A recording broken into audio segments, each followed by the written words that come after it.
Hola, bienvenidos a la segunda clase del quinto módulo de este curso. En esta clase vamos a hablar sobre la geometría y la dinámica del universo. Como vimos en la anterior clase, desde Hubble en 1929 sabemos que vivimos en un universo en expansión. Hubble notó que las galaxias todas se alejan unas con relación a otras, lo cual implica que a gran escala el universo tiene un movimiento de expansión. Para describir al universo requerimos en realidad una teoría completa del espacio, del tiempo y de la gravedad. Esta es justamente la teoría de la relatividad de Albert Einstein formulada a principios del siglo pasado. Según esta teoría, el espacio y el tiempo no son conceptos absolutos, son relativos y con relación a un observador pueden contraerse o dilatarse, es decir, no tienen esa naturaleza absoluta a la cual generalmente estamos acostumbrados en la física o mecánica newtoniana. El espacio y el tiempo en realidad forman un continuo y un evento existe en un espacio tetradimensional, de 4 dimensiones, donde 3 son dimensiones espaciales y una es la dimensión temporal. Por otro lado, Einstein también estableció que el espacio-tiempo, ahora se habla de un continuo espacio-tiempo, se puede curvar, se puede deformar debido a la distribución de la materia y la energía. En ese sentido, espacio-tiempo y materia-energía están ampliamente, íntimamente conectados. En la teoría general de la relatividad, la gravedad no es una fuerza, como lo es en la visión newtoniana. En realidad, la gravedad es una manifestación de la curvatura del espacio-tiempo producida por la concentración de materia y energía.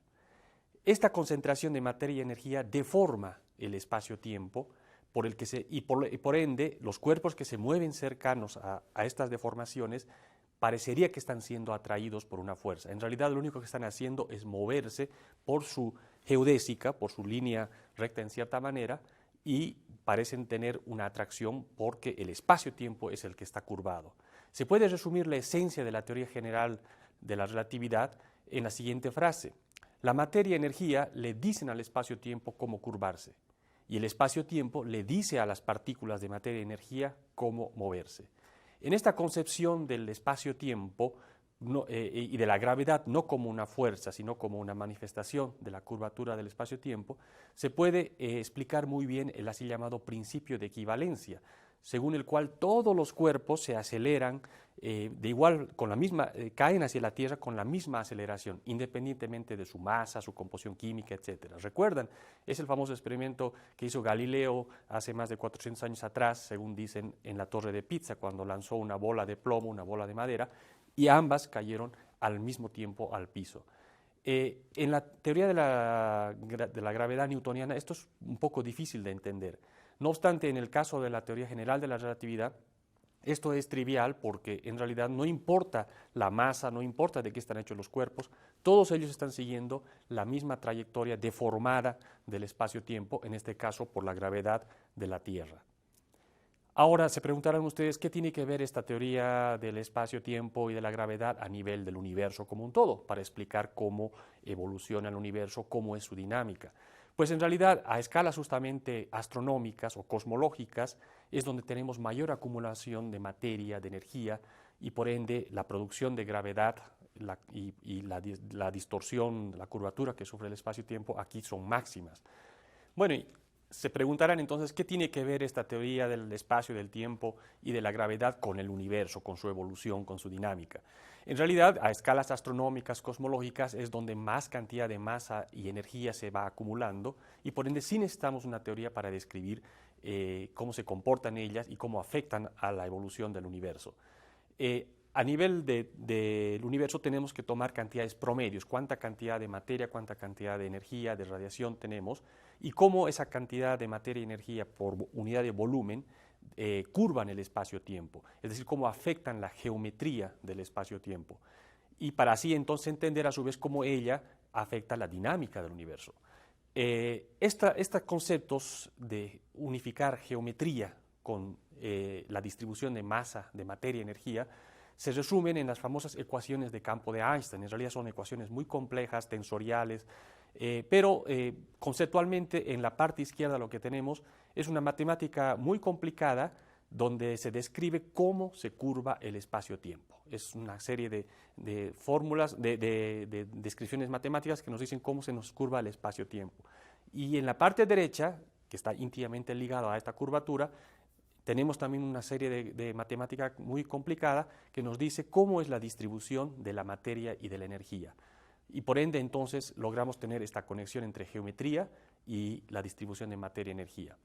Veamos un poco la parte izquierda sobre la geometría. En realidad, para describir el espacio-tiempo hay que definir una métrica, es decir, un conjunto de reglas que nos dicen cómo medir distancias.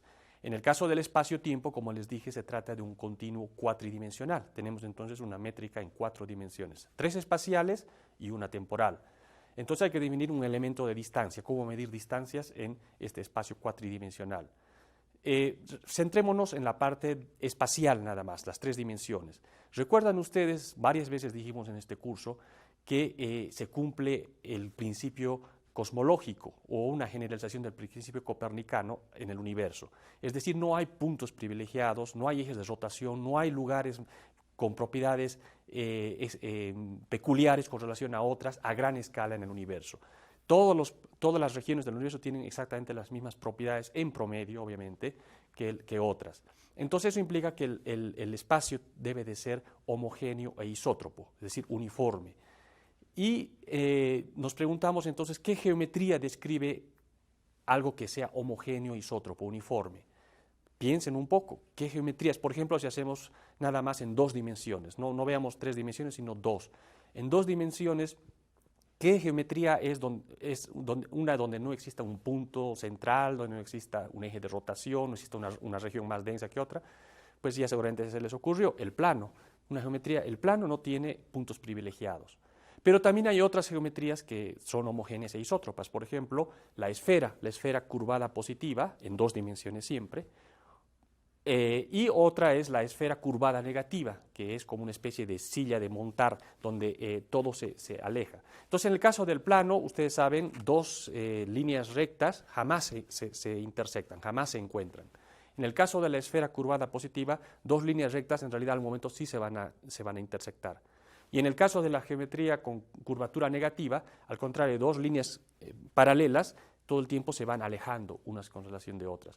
Así son las 3 geometrías, algunas muy extrañas, estamos acostumbrados nosotros a la euclidiana, a la del plano, no obstante hay también esta de la curvada positiva y la curvada negativa. Y en estas 3 geometrías, el espacio en realidad es uniforme, es homogéneo e isótropo. Entonces ahora sí podemos definir un elemento de distancia en 4 dimensiones, donde el elemento temporal entra siempre en nuestra ocasión como un intervalo de tiempo, y el elemento espacial, con signos diferentes al temporal, entra como una función que describe uno de estos 3 casos: curvatura 0, que es el caso de plano, curvatura positiva, que es el caso análogo a la esfera curvada positiva, y curvatura negativa, que es el análogo a la silla de montar, donde todo se aleja. Entonces tenemos la métrica del espacio-tiempo, del espacio en este caso, está descrita simplemente por estos 3 casos, estas 3 curvaturas, y además un factor de escala que nos dice cuán grandes son las cosas, las distancias. Y ese factor de escala es el que cambia con el tiempo, y el objetivo de la cosmología es ver cómo cambia ese factor de escala una vez que está definida la geometría. Ahora vamos a la parte derecha de la ecuación de campo de Einstein, el que tiene que ver con la materia y la energía. En realidad, para describir cómo se distribuye la materia y la energía en el espacio, necesitamos definir de qué se trata, qué componentes hay en el universo. Y bueno, además, cuáles son las propiedades termodinámicas de estas componentes. También hemos mencionado varias veces en este curso que a nivel global en el universo lo que existe es, bueno, primero que nada la materia, ya sea la ordinaria, la materia bariónica que forma átomos, estrellas, galaxias, pero también hay la materia oscura. Ambas formas de materia son materia que producen gravedad y que con prácticamente no ejercen ninguna presión, son en ese sentido frías. También existe en el universo, y muchísimo, la radiación. La radiación, esa sí tiene presión. La radiación al día de hoy no se siente su presión porque es muy fría, pero en el pasado sí que tenía un buen efecto. Tanto la materia como la radiación a nivel del universo tienen un efecto de frenar la expansión. ¿Por qué? Porque producen gravedad, y la gravedad siempre tiende a atraer y frenar la expansión. Pero en el universo también aparentemente existe una tercera componente, que es la energía oscura. Esta energía oscura es muy extraña. Ella tiene una propiedad que es presión negativa, es decir, que mientras más materia se acumula, ella en vez de atraer repele. Y entonces este componente produce una aceleración en la supuesta expansión del universo. Entonces, poniendo estas componentes en la parte derecha de la ecuación de Einstein y por otro lado poniendo una de las tres geometrías que les mencioné en la parte izquierda, se simplifica mucho el cálculo y podemos resolver las ecuaciones de Einstein, cosa que hizo Friedman, un matemático ruso en el 1922, y encontró las famosas ecuaciones donde en la parte izquierda tenemos simplemente una matemática mucho más sencilla que describe cómo se curva el espacio-tiempo y en la parte derecha tenemos una matemática que nos dice cómo es la distribución de materia y de energía de estas tres componentes que he mencionado. De esta manera podemos resolver estas ecuaciones con el objetivo de encontrar que el principal objetivo de resolver las ecuaciones que describen la geometría y la distribución de materia y energía del universo es encontrar cómo se comporta ese factor de escala, ese factor que nos dice cómo van cambiando las distancias. Y bueno, es lo que hizo Friedman, cómo se comporta el factor de escala. Primero veamos el caso cuando no incluimos ese componente extraño llamado energía oscura. Simplemente materia, radiación y, bueno, las tres posibles geometrías. Entonces aquí surgen los tres casos que muchos han seguramente escuchado. Todo depende de la geometría que tiene el universo y de la cantidad de materia y energía. Si tenemos una geometría curvada positiva, lo cual implica a su vez que hay mucha materia, mucha radiación, que por eso curvan el espacio-tiempo, ¿cómo se comporta el universo? Pues en ese caso un punto dado, agarremos un punto, una región dada actual del universo, que se está expandiendo con una cierta velocidad, si ponemos hacia atrás, pues cada vez se va haciendo más chiquita esa región. Y si ponemos hacia el futuro, seguramente esa región al momento va a llegar a un máximo y luego se nos recolapsa. Es un universo donde hay mucha materia, mucha radiación, es curvado positivo y ese universo se va a recolapsar. Podemos tener un universo donde la geometría es plana y la cantidad de materia y radiación hacen que el universo se expanda, pero cada vez más lento, se va frenando su expansión. Y con tiempo infinito, tendiendo a infinito, la expansión tiende a cero.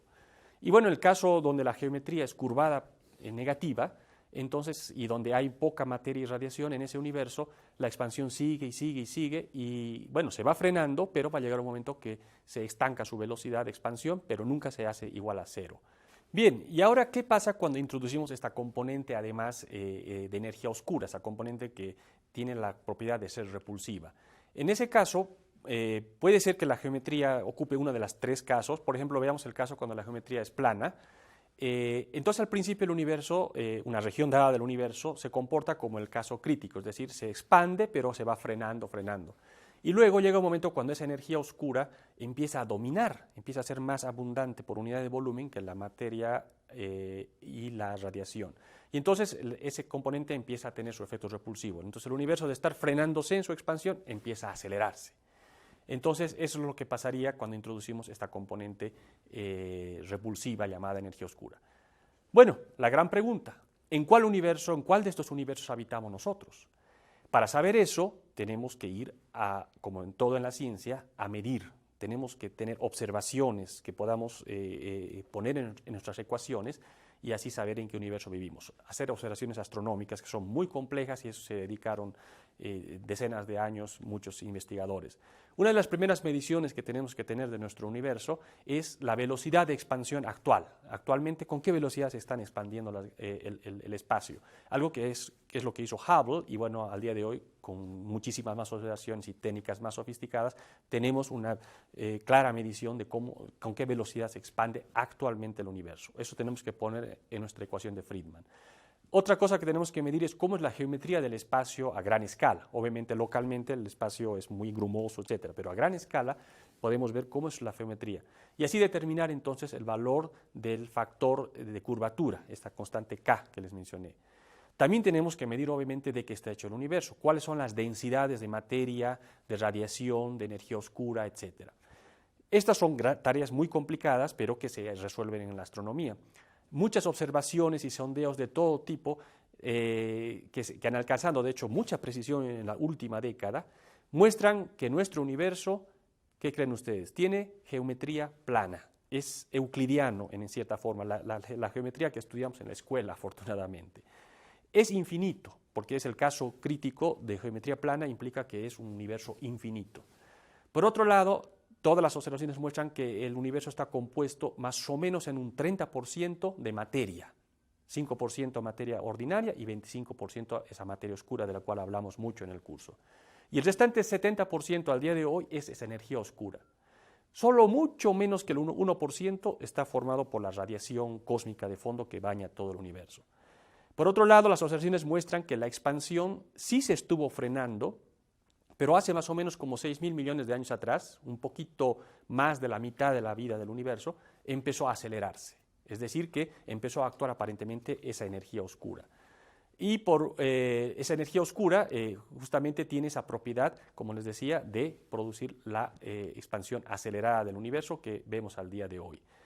Bien, entonces esa es la idea. Nuestro universo, las ecuaciones de campo que describen la gravedad, el espacio y el tiempo, las ecuaciones de Einstein, resueltas luego simplificadamente en el caso de geometrías homogéneas e isótropas, la ecuación de Friedman, nos llevan a este entendimiento del universo, un universo que no es estacionario, un universo que está evolucionando, que todo el tiempo está expandiendo. De hecho, se está expandiendo más rápido debido a la energía oscura desde no hace más de 6.000 años atrás, y ese es el universo en el que habitamos. Ahora la idea es entender cómo se comporta la materia, la energía, la radiación en el pasado, cuando todo era mucho más denso, mucho más caliente, y eso va a ser el motivo de nuestra siguiente clase. Muchas gracias por su atención. Los espero en la siguiente clase.